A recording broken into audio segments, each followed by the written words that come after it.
အမျိုးသမီးကသူမရဲ့ခင်ပွန်းဟာတကယ်တော့ဂျင်းနဲ့တမတဲ့သူဆိုတာကိုသိနေခဲ့တယ်ဒါပေမဲ့သူမကဂျင်းနဲ့တမတဲ့တာသူမပါလို့တမင်တက်တက်လင်းပြောခဲ့တယ်အကျိုးဆက်အနေနဲ့သူမခင်ပွန်းကိုတိတ်တခိုးချင်နေတဲ့အကြံပိုင်းနဲ့အမျိုးသမီးကအမှန်တရားကိုဘယ်တော့မှမသိခဲ့ရဘူးညစာစားချိန်မှာသူမကဂျင်းမာတဲ့ဟင်းညာတွေကိုစားပွဲအပြည့်တမင်တက်တက်ပြင်ဆင်ထားခဲ့တယ်အမျိုးသမီးစားလို့ပြီးသွားတဲ့အခါတမတဲ့တဲ့လက္ခဏာတွေခံစားရလာလို့တောင်လောင်ပြောင်ပြီးမေးလိုက်သေးတယ်သူမကအမျိုးသမီးရဲ့တေချာစီစဉ်ထားတဲ့ထောင်ချောက်ထဲကိုကြားရောက်နေပြီဆိုတာကိုမသိခဲ့ဘူးတကယ်ပဲနောက်တစ်စက္ကန့်မှတင်ခင်ပွန်းဖြစ်သူကအသက်ရှူကျက်လာခဲ့တယ်မကြခင်မှာပဲသူကတောင်းတင်းသွားပြီးထမင်းစားပွဲမှာလဲကျသွားခဲ့တယ်အမျိုးသမီးဒီလိုလုပ်ရတဲ့အကြောင်းရင်းကသူတို့ဖန်တီးခဲ့တဲ့ခါးသီးတဲ့အကျိုးဆက်တွေကိုသူတို့ကိုယ်တိုင်ခံစားရစေဖို့ပဲဖြစ်တယ်အရင်ဘဝတုန်းကအမျိုးသမီးဟာအားလက်ရပန်းဖြေကိုခင်ပွန်းရဲ့ဇာတိမျိုးကိုလိုက်သွားခဲ့တယ်ခင်ပွန်းဖြစ်သူကိုအမြဲတမ်းတိတ်တခိုးချင်နေခဲ့တဲ့အကြံပိုင်းနဲ့အမျိုးသမီးကအမျိုးသမီးရှောင်တဲ့အစားအစာတွေကဘာတွေလဲလို့အရင်စားပြီးမေးခဲ့တယ်အမျိုးသမီးကသူမဟာစက်တုံမိတ်နဲ့တမတဲ့ဘူးလို့ပြောပြခဲ့တယ်မထင်မှတ်ပဲသူမကဟင်းတိုင်းမှာစက်တုံမိတ်တွေကိုတမင်တက်တက်ထည့်ခဲ့တာကြောင့်အမျိုးသမီးဟာဆေးရုံမှာလောဝက်လောက်နေခဲ့ရတယ်မထွက်ခွာခင်မှာအကြံပိုင်းနဲ့အမျိုးသမီးကအမျိုးသမီးရဲ့ခီးဆောင်အိတ်တွေကိုကူညီစီစဉ်ပေးဖို့ထပ်ပြီးကမ်းလှမ်းခဲ့တယ်အထက်ကစာရွက်စာတမ်းတွေကအရန်ရေးကြီးတယ်လို့အမျိုးသမီးကထက်ခါတလဲလဲတတိပေးခဲ့ပြီးပေါ်ပေါ်ဆဆမကင်တွေဖို့တတိပေးခဲ့တယ်ဒါပေမဲ့သူမလက်ထွက်သွားတဲ့အချိန်မှာအကြံပိုင်းနဲ့အမျိုးသမီးက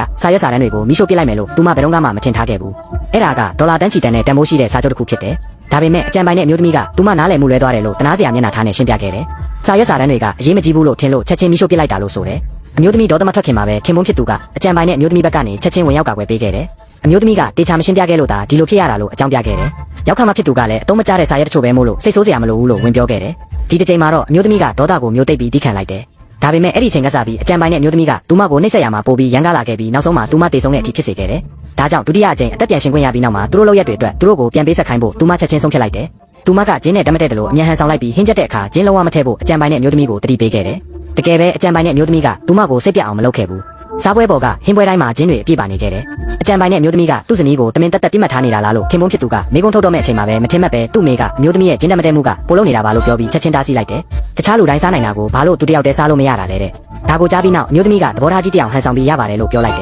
်အကြံပိုင်းနဲ့အမျိုးသမီးကတမင်တက်တက်လောက်တာမဟုတ်ပါဘူးတဲ့အဲ့ဒီစကားတွေကအတုံးမကျတဲ့ခင်ပွန်းကိုချက်ချင်းစကားမပြောနိုင်အောင်ဖြစ်သွားစေတယ်မကြခင်မှာပဲအကြံပိုင်းနဲ့အမျိုးသမီးကစက်သားစွပ်ပြုတ်ကိုယူလာပြီးအမျိုးသမီးအတွက်အထူးတလဲတပန်းကန်ခတ်ပေးခဲ့တယ်အမျိုးသမီးကခဏလောက်ပဲတုံဆိုင်နေခဲ့တယ်ခင်ပွန်းဖြစ်သူကအကြံပိုင်းနဲ့အမျိုးသမီးဘက်ကနေချက်ချင်းဝင်ပြောပြီးသူမလုပ်တဲ့စက်သားစွပ်ပြုတ်ကအရန်ရတာရှိကြောင်းနဲ့မတော့ပဲညနာကသူမရဲ့ဟင်းချက်စွမ်းရည်ကိုအထင်သေးတာပဲလို့ပြောခဲ့တယ်ပြီးတော့သူကပန်းကန်လုံးကြီးတစ်လုံးနဲ့အရင်ခတ်တောက်လိုက်တယ်သူစွပ်ပြုတ်တောက်တာကိုမြင်ပြီးနောက်အမျိုးသမီးကနောက်ဆုံးမှလက်ခံလိုက်ပြီးတငုံတောက်လိုက်တယ်အဲ့ဒီနောက်အကြံပိုင်းနဲ့အမျိုးသမီးကစွပ်ပြုတ်ထဲကိုဂျင်းမုံထည့်ထားကြောင်းဖွင့်ပြောလိုက်တယ်အဲ့ဒါကိုကြားပြီးနောက်ခင်ပွန်းဖြစ်သူကချက်ချင်းထိတ်လန့်သွားပြီးအကြံပိုင်းနဲ့အမျိုးသမီးကသူ့ဇနီးကိုဘာလို့ဒုက္ခပေးချင်ရတာလဲလို့ဒေါသတကြီးမေးခွန်းထုတ်ခဲ့တယ်ဒါပေမဲ့အကြံပိုင်းနဲ့အမျိုးသမီးကမတရားခံရတယ်လို့ဟန်ဆောင်ပြီးသူမကစမ်းတက်ကြည့်အောင်ပါလို့အကြောင်းပြခဲ့တယ်သူမစကားမဆုံးခင်မှာပဲခင်ပွန်းဖြစ်သူကရုတ်တရက်အသက်ရှူကျက်လာခဲ့တယ်နောက်ဆုံးမှာတော့ဂျင်းနဲ့တမတဲ့သူဟာသူမခင်ပွန်းဖြစ်ကြောင်းအမျိုးသမီးကဖွင့်ပြောလိုက်တယ်ရောက်ခါမှဖြစ်သူကချက်ချင်းဒေါသထွက်သွားပြီးအကြံပိုင်းနဲ့အမျိုးသမီးကိုပါရိုက်လိုက်တယ်ကံကောင်းထောက်မစွာနဲ့အမျိုးသမီးရဲ့တတိပေးမှုကြောင့်လူတိုင်းကခင်ပွန်းဖြစ်သူကိုဆေးရုံကိုအမြန်ပို့ပေးခဲ့ကြတယ်သူ့တက်အနေနဲ့မရှိခဲ့ဘူးဒါပေမဲ့တတိယလာပြီးနောက်မှာသူကအကြံပိုင်းနဲ့အမျိုးသမီးကိုထပ်ပြီးကာကွယ်ပေးခဲ့ပြီးတေချာမရှင်းပြလို့နားလည်မှုလဲသွားရတာသူ့မားပါလို့အကြောင်းပြခဲ့တယ်ဒါကိုကြားပြီးနောက်သူမခင်ပွန်းနဲ့အကြံပိုင်းနဲ့အမျိုးသမီးက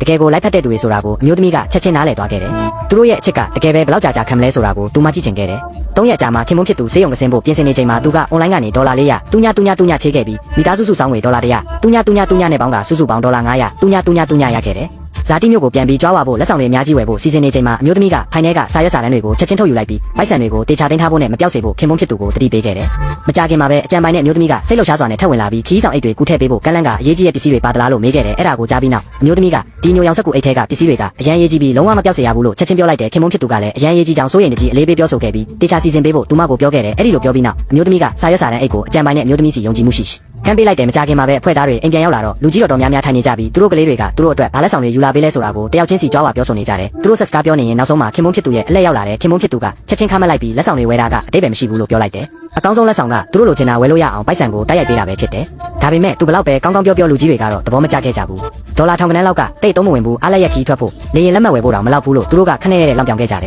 ယ်ဒါကိုကြားတော့ခင်ပွန်းဖြစ်သူကမောက်မာစွာနဲ့လက်ကပြလိုက်ပြီးအဲ့ဒီပမာဏကဘာမှမဟုတ်ဘူးသူစီမှာဒေါ်လာ9သိန်းအပြည့်ရှိတယ်လို့ပြောလိုက်တယ်ဒါကစောစောကသူ့ကိုလောင်ပြောင်နေခဲ့တဲ့ဆွေမျိုးတွေကိုအံ့တသွားစေတယ်ဒါပေမဲ့ပိုက်ဆံအများကြီးအကြောင်းကြားပြီးနောက်လူကြီးတွေကပို့ပြီးတန်တရားဝင်လာကြတယ်ဘသူမဆိုစကားနဲ့တော့ကြွားလို့ရတာပဲလေသူ့မှာပိုက်ဆံရှိရင်ထုတ်ပြပြီးတက်တေပြတဲ့နေပေါ့လူငယ်လေးကသူပြမယ်လို့ချက်ချင်းပြောလိုက်တယ်ပြီးတော့သူထည့်ရပြီးပိုက်ဆံအတွက်အမျိုးသမီးကိုတွားရှာခဲ့တယ်ဒါပေမဲ့အကြံပိုင်းနဲ့အမျိုးသမီးကခီးဆောင်အိတ်ကိုထည့်ထားတယ်ဆိုတာကိုဇနီးဖြစ်သူကမသိခဲ့ဘူးဒါကြောင့်အမျိုးသမီးကမတက်တာပဲမိဖို့ချောင်းကိုတွားပြီးစာရဲစာတမ်းအိတ်ကိုသူမစီတောင်းရတော့တယ်ဒါကအကြံပိုင်းနဲ့အမျိုးသမီးကိုတိတ်တခိုးပျော်ရွှင်သွားစေတယ်သူမကချက်ချင်းတနာစရာကောင်းအောင်ဟန်ဆောင်ပြီးစောစောကဟင်းချက်နေတော့မိမွေးလို့မရဘူးလို့ပြောလိုက်တယ်ဒါကြောင့်မတက်တာပဲမိမွေးဖို့အညိုရောင်စက်ကူအိတ်ကိုတုံးလိုက်ရတယ်လို့ဆိုတယ်အဲ့ဒီလိုပြောပြီးနောက်သူမကဘေးကိုဖယ်လိုက်ပြီးအထက်ကမိဖို့ကိုပြလိုက်တယ်ဒါကိုမြင်တော့အမျိုးသမီးကတမင်တက်တက်အတန်ကျဲကျဲနဲ့អော်လိုက်တယ်စာရွက်စာတမ်းအိတ်ကအရန်ရေးကြီးတယ်လို့သူမရှင်းရှင်းလင်းလင်းပြောခဲ့ရဆိုပြီးငိုယိုပြောဆိုခဲ့တယ်ဘယ်လိုလုပ်ပြီးမိရှို့ပြရတာလဲပေါ့